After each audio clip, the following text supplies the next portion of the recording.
नमस्कार, मैं सुबोध कुमार सिंह। आज 9th क्लास कोऑर्डिनेट ज्योमेट्री का प्रीवियस वीडियो में मैंने थ्योरी समझा दिया था, असाइनमेंट समझा दिया था और आज मैं एनसीईआरटी का इस वीडियो में एनसीईआरटी का एक्सरसाइज 3.1 और 3.2 को डिस्कस करेंगे। ठीक है, इससे पहले कि मैं एनसीईआरटी में आगे बढ़ूं, एक असाइनमेंट का क्वेश्चन रह गया था, उसको भी डिस्कस कर लें। क्वेश्चन नंबर 16 देखिए, क्वेश्चन नंबर 16 जो मैं अभी आपको बताने जा रहा हूं असाइनमेंट का, ठीक है, वो एक एप्लीकेशन बेस्ड क्वेश्चन है। इस टाइप के क्वेश्चन आप रखिए कि कंपटीशन में इस टाइप के क्वेश्चन आपके आएंगे। आपसे कहा जा रहा है क्या, a policeman and a thief are equidistance from a jewel box. ठीक है, on considering jewel box as a origin. आपने कार्टेशियन कोऑर्डिनेट सिस्टम पढ़ लिया है, उसमें आप लोग को पढ़ाया गया है क्या कि एक एक्स एक्सिस होता है हॉरिजॉन्टल लाइन जिसको कहते हैं, एक वाई एक्सिस होता है जिसको हम वर्टिकल लाइन कहते हैं, और ये दोनों लाइन एक दूसरे को इंटरसेक्ट करते हैं और वो जो इंटरसेक्टिंग पॉइंट होता है उसको आप पॉइंट ऑफ रेफरेंस कहिए चाहे ओरिजिन कहिए। तो यहाँ पे ओरिजिन पे ही ज्वेल बॉक्स है। तो मान लिया कि जो मैं ज्वेल बॉक्स जो है उसी को मैं ओरिजिन पे बना लेता हूं, ज्वेल बॉक्स को ही ओरिजिन पे बना लेता हूं मैं। ये ओरिजिन है मेरा, ठीक है। और जैसा कि एक्सिस होते हैं वो दोनों एक्सिस में दिखा देता हूं। एक्स इधर नेगेटिव भी थोड़ा सा दिखा देता हूं मैं, एक्स डैश, ठीक है। ये आपका वर्टिकल एक्सिस वाई और negative of Y axis that is Y dash, ठीक है। मेरे से कहा जा रहा है क्या कि a policeman and a thief are equidistance from a jewel box. अब पुलिसमैन और थीफ जो हैं वो इक्विडिस्टेंस पे हैं, ये बात को अभी ध्यान में रखिएगा। अच्छा, ज्वेल बॉक्स जो है वो ओरिजिन पे है and the position of a policeman is 0.5। अब पोजीशन जो पुलिसमैन का जो पोजीशन है, पुलिसमैन का जो पोजीशन है वो आपका है 0.5। अब ध्यान से मेरी बात को सुनिएगा बाबू, आप लोग को मैंने बता रखा है कि जिस पॉइंट का एब्सिसा 0 होगा ना, तो आंख बंद करके इस बात को ध्यान में रखिएगा कि आंख बंद करके ये पॉइंट वाई एक्सिस पे लाई करेगा। मैंने यहाँ पे ये सब कुछ मैं हाथ से बना रहा हूँ, आपको स्केल के हेल्प से बनाना है। तो यहाँ पे जो 5 है, ऑब्वियसली आप इसको, इस पॉइंट को जब अगर आप ओरिजिन मान लेंगे, इस पॉइंट को अगर आप ओरिजिन मान लेते हैं तो ये 1 2 3 4 5, यानी कहने का मतलब क्या है कि यहाँ पे आपका 0 और 5 रिप्रेजेंट आप कर सकते हैं, यानी जो पुलिसमैन है आपका वो आपका यहाँ पे है। डन। अब आपसे कहा जा रहा है क्या कि the ordinate of a position of a thief is 0। अब जब थीप की बात करें तो थीप का जो थीप के बारे में दो चीज दिया हुआ है, उसका ऑर्डिनेट जो है वो 0 दिया हुआ है, यानी y का वैल्यू 0 है। अब आपसे कहा जा रहा है क्या कि y का वैल्यू 0 है, डेट सिंपली मीन्स कि ये जो पॉइंट है वो x एक्सिस पे लाई करेगा। और स्टार्टिंग में आपको पहले ही लाइन में बोल दिया गया है कि पुलिस और थीप दोनों इक्वी डिस्टेंस पे हैं। आप दोनों इक्वी डिस्टेंस पे हैं क्या कि पुलिस जब y एक्सिस पे है तो पुलिस पुलिस जो है वाई ठीक है, पुलिस जो वाई एक्सिस पे 5 नंबर पे है और थीप जिसका ऑर्डिनेट 0 होगा, डेट मीन्स कि थीप अगर एक्स एक्सिस पे है तो ये भी ओरिजिन से 5 पॉइंट आगे, मतलब यहाँ पे होगा। तो यहाँ से स्केल से प्लॉटिंग कर लीजिएगा। तो स्केल से अगर आप प्लॉटिंग करेंगे तो यहाँ पे अगर 1 है, 2 है, 3 है, 4 है, तो यहाँ पे कहीं पे ये 5 आएगा, यानी यहाँ पे आपका 5 और 0 ये आपका थीप का पोजीशन है। तो ध्यान रखिएगा, आप जो स्केल से जो करेंगे, मैंने अभी इस यहाँ पे हाथ से बनाया है, आप लोग क्या कीजिएगा कि कॉपी में ही कीजिएगा, ग्राफ कॉपी में करने की भी जरूरत नहीं है। बस ध्यान रखिएगा जिस पॉइंट से आप लीजिएगा ना, तो वहां पे आप आराम से इसके हेल्प से, ठीक है, अगर मान लिया कि आपने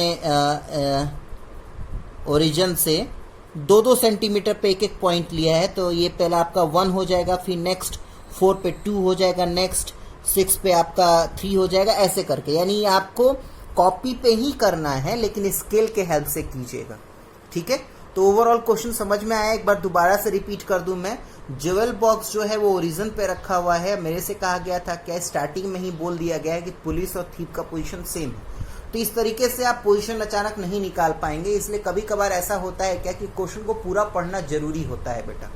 तो इस टाइप के क्वेश्चन को पूरा पढ़ा कीजिए, क्योंकि स्टार्टिंग में ही आपको सब कुछ नहीं समझ में आएगा। नेक्स्ट आपसे नेक्स्ट लाइन में आगे बढ़ेंगे तो हमें बोला जा रहा है क्या कि पुलिस का जो पोजीशन है वो 0.5 है। मेरे टीचर ने मुझे पढ़ाया था क्या कि अगर किसी पॉइंट का एब्सिसा 0 है, डेट मीन्स कि वो पॉइंट वाई एक्सिस पे लाई करेगा। यानी पुलिसमैन का जो पोजीशन है वो इस पॉइंट से 5वें स्थान पे होगा। अब वो 5वां स्थान जो होगा वो होगा आपका 1 2 3 4 5, वो आपके ऊपर डिपेंड है कि अब आप जब आप पॉइंट प्लॉट करेंगे, जब आप पॉइंट प्लॉट करेंगे तो यहां से लेके यहां तक को 1 मानेंगे या यहां से लेके यहां तक को आप 1 मानेंगे। बस जो भी कीजिएगा इक्वल कीजिएगा और स्केल के हेल्प से कीजिएगा, ठीक है। आगे बढ़ते हैं। तो इस तरीके से आगे जैसे हमने बढ़ा तो फिर बोला जा रहा है क्या कि थीप का जो ऑर्डिनेट है, थीप का जो ऑर्डिनेट है वो 0 है। डेट मीन्स कि थीप क्लियर हो गया कि थीप एक्स एक्सिस पे होगा, थीप एक्स एक्सिस पे होगा। और ये स्टार्टिंग में ही बोल दिया गया था कि पुलिस और थीप इक्वी डिस्टेंस पे है। यानी सेम उसी तरीके से यहाँ सेम 5वें स्थान पे थीप है। इस बात का ध्यान रखिएगा, ये पॉजिटिव डायरेक्शन में लिया है, आप नेगेटिव डायरेक्शन भी इधर साइड में ले सकते हैं। तो अगर आप नेगेटिव डायरेक्शन में लेंगे तो आपका आंसर -5 और 0 होगा। दोनों आंसर लिखने की जरूरत नहीं है, कोई एक ऑप्ट करके चलिएगा, ठीक है। कुछ इसी तरीके का क्वेश्चन आपको एनसीईआरटी का एक्सरसाइज पहले फर्स्ट एक्सरसाइज में मिलने वाला है। इजी है लेकिन थोड़ा सा आपको केयरफुली उस सारी चीज़ों को करना है। एक्सरसाइज 3.1 की बात करते हैं, चलिए आगे बढ़ते हैं। एक्सरसाइज 3.1 3.1 में आइए, कहा जा रहा है कि आपसे कि how will you describe the position of a table lamp on your study table to any other person. आपके घर में आपके पास स्टडी टेबल है, उस पर आपका स्टडी लैम्प रखा हुआ है और आपसे कहा जा रहा है क्या कि आप उसका पोजीशन कैसे प्रोडक्ट करेंगे, कैसे बताएंगे किसी को कि ये आपके टेबल के सरफेस पे किस पोजीशन पे। तो मैंने आपको क्या बोला था, कोऑर्डिनेट ज्योमेट्री आपको हेल्प करेगा क्या कि आपका दिया हुआ ऑब्जेक्ट प्लेन में किस पोजीशन पे है। अगर आप ध्यान से देखें अपने स्टडी टेबल को, जैसे कि मेरा ये कॉपी एक प्लेन की तरह दिख रहा है, इन द सेम वे आपका टेबल भी ऊपर से इस तरीके का दिखेगा।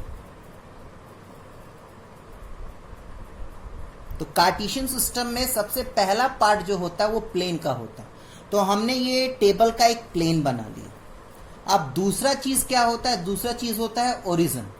अब हमें एक ना एक पॉइंट आपका लेना पड़ेगा जिसको हम पॉइंट ऑफ रेफरेंस मानेंगे। तो इस बात का ध्यान रखिएगा, मैं आपको सजेस्ट यही करूंगा कि जो आप पॉइंट मानिएगा वो कोई सा भी एक एंड मान लीजिएगा। ये चाहिए। बीच में पॉइंट ऑफ रेफरेंस लेने से ना थोड़ा सा आपको दिक्कत होगा कैलकुलेशन करने में, इसलिए मेरी बात मान के आप लोग कॉर्नर में एक पॉइंट मान लेंगे। अब यहाँ पे भी ले सकते हैं, यहाँ पे भी ले सकते हैं, मैं अपने इजी के लिए मैं यहाँ पे ले रहा हूँ। तो ये मेरा ओरिजिन हो गया, इस बात का ध्यान रखिएगा, ये मेरा ओरिजिन हो गया। मान लिया कि मेरा लैंप जो है वो यहाँ पे है, मान लिया कि मेरा लैंप जो है वो यहाँ पे, ठीक। अब मेरा ये ओरिजिन हो गया, तो मैं क्या करूंगा ना बेटा, स्केल रख के मैं इसका डिस्टेंस मेजर कर लूंगा। ये अप्रोक्सीमेटली मैं बता रहा हूं बेटा, अप्रोक्सीमेटली ये 2.5 आ रहा है सेंटीमीटर। अप्रोक्सीमेटली बोला, ये थोड़ा मेरा आई विजन कम है तो इसलिए मैं ये 2.5 के लगभग अप्रोक्सीमेटली आ रहा है। और अगर मैं इधर से देखूं तो ये लगभग आ रहा है बेटा, मैं अप्रोक्सीमेटली अगर मानूं तो 1.5 सेंटीमीटर, क्योंकि सेंटीमीटर स्केल है तो इसलिए सेंटीमीटर में मैंने लिख दिया। ठीक है बाबू, डन। ऐसे आप कर लेंगे, ये काम आप कर लेंगे इतना। तो स्केल से नाप दिया आपने, ये टेबल भी और लैंप भी सब कुछ आप स्केल से ही बना लीजिएगा अच्छे से। तो ये आपका 2.5 सेंटीमीटर हो गया, ये 1.5 सेंटीमीटर हो गया। अगर मैं कहूं कि बच्चा इसको आप एक्स एक्सिस मान लें और इसको आप वाई एक्सिस मान लें, क्योंकि ये तो ओरिजिन है, ये तो ओ है, आपका ओरिजिन है, ठीक है। तो ये लैंप आपके एक्स एक्सिस से कितने दूरी पे है? 2.5। तो ये 2.5 इसका ऑर्डिनेट हो जाएगा। क्या? Ordinate.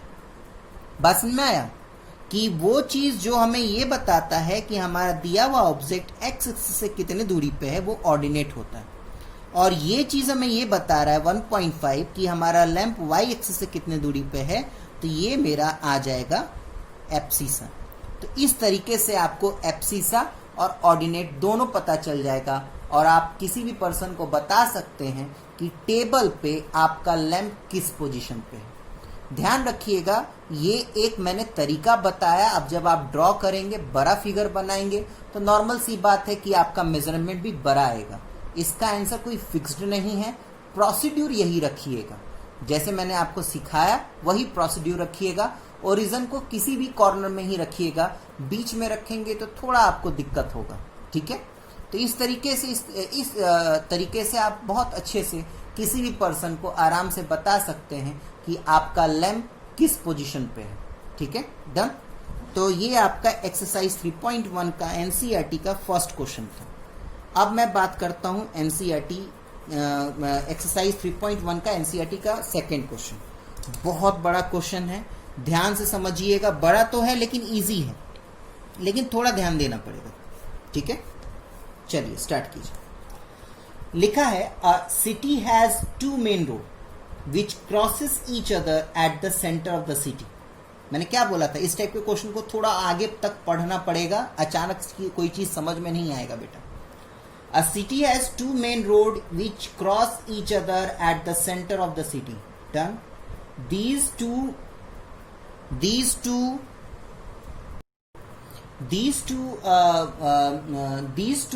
roads along the north-south direction and the east-west direction. अच्छा, मेरे से कहा जा रहा है क्या कि हमारे सिटी में 2 मेन रोड है जो कि सिटी के सेंटर से क्रॉस होता है। यानी इतना अब तय हो गया कि यहाँ पे जो ओरिजिन पे हम रखेंगे वो मेरा सिटी का सेंटर होगा। यानी इस बार जो मेरा सिटी का centre at is city centre, मैं नाम दे दूं सिटी सेंटर, वो मेरा सेंटर में ओरिजिन, ठीक है। 2 रोड है, दोनों रोड को मैं अलग अलग कलर से बनाता हूं। एक नॉर्थ से साउथ जा रहा है, दिख रहा है आपको, एक नॉर्थ से साउथ जा रहा है बेटा, और दूसरा ईस्ट टू वेस्ट। ये ईस्ट हो गया, ये वेस्ट हो गया, ठीक है। पढ़िए दोबारा से। सब कुछ ध्यान रखिएगा, आपको सब कुछ कॉपी में ही बनाना है। ग्राफ को पेज यूज करने की जरूरत नहीं है, कॉपी में बनाइए, लेकिन स्केल के हेल्प से बनाइएगा। कलर पेन्स यूज कर सकते हैं अट्रैक्टिव दिखाने के लिए। A city has 2 main road which cross each other at the center of the city. दिख रहा है आपको।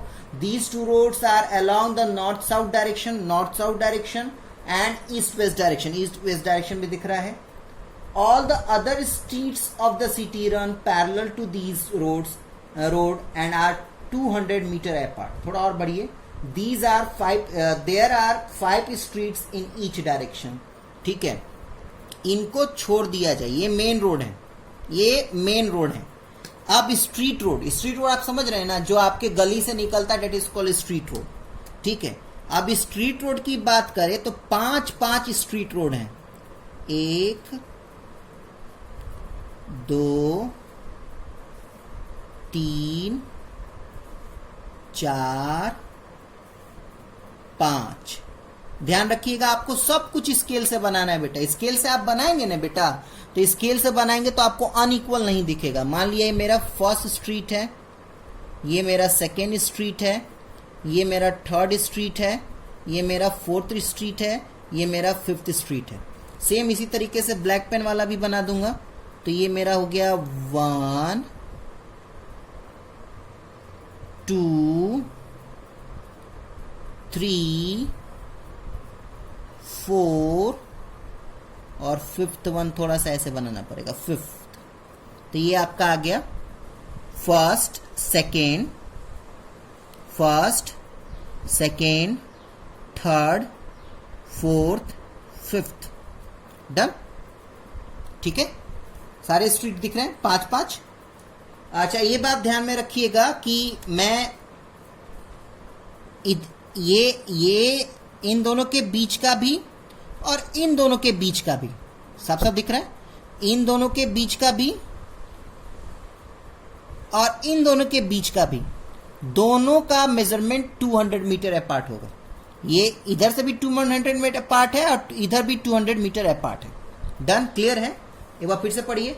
All the other street of a city run parallel to these roads and are 200 metre apart. यानी north से parallelly, जो north से south जो parallelly north south से पैरेलली जो स्ट्रीट रोड्स बनाए गए हैं, ठीक है, वो भी 200 मीटर अपार्ट हैं।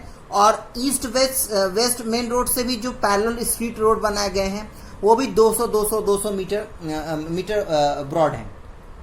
Using 1 centimetre in is equals to 200 metre. अच्छा, अब इसमें स्केल दिया हुआ है, तो जैसे आप स्केल से जब आप बनाएंगे ना, देखिए स्केल से आप बनाएंगे, देख पा रहे हैं, तो स्केल से बनाएंगे ना, तो आप ध्यान रखिएगा बनाते वक्त कि आपको 1 सेंटीमीटर के बराबर आपको 200 मीटर लेना है। ठीक है, सब कुछ क्लियर है? कुछ नहीं है बाबू, ध्यान से बात को समझिए। ये मेन रोड एक मेन रोड दिख रहा है नॉर्थ से साउथ और ईस्ट से वेस्ट, जो कि सिटी सेंटर के से निकल रहा है, यानी डेट मीन्स की सिटी सेंटर यहाँ पे ओरिजिन पे है। उसके बाद ये मेन रोड से 5-5 स्ट्रीट रोड बनाए गए हैं। तो ये पिंक वाले आपको 5 स्ट्रीट रोड दिख रहे हैं, और ठीक इसी तरीके से ईस्ट से वेस्ट वाला जो ब्लैक कलर का जो मेन रोड दिख रहा है आपको, उससे भी पैरेलली 5 स्ट्रीट रोड बनाए गए हैं।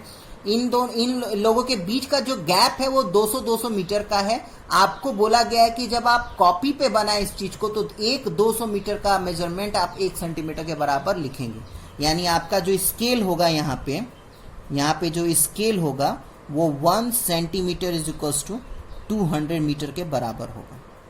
ये लिख लीजिएगा, ठीक है।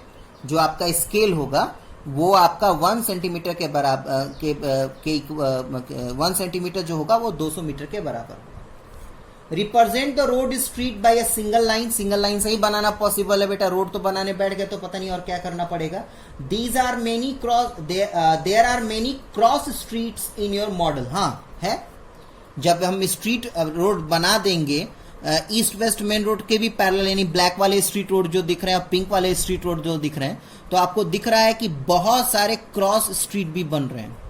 दिख रहा है ना आपको, बहुत सारे बन रहे हैं, सब दिख रहा है आपको। तो there are many cross street in your model है। डन।